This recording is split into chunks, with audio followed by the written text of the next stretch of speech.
હાય કવિતભાઈ, આ સ્ટોનમાં કયું સોઈંગ કરવું બેટર રહેશે?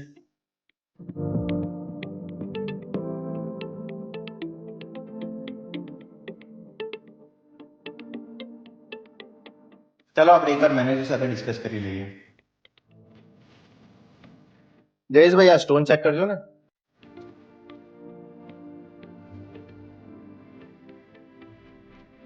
આ હીરામાં 3+ નું ટેન્શન છે અને પ્લાન માર્કિંગ પ્રમાણે ઓછા વેટ લોસમાં આપણે આને સોઈંગ કરવો પડશે. તેના માટે વોટર જેટ બેસ્ટ ઓપ્શન રહેશે. તો એ પ્રમાણે પ્રોસેસ કરો. ઓકે.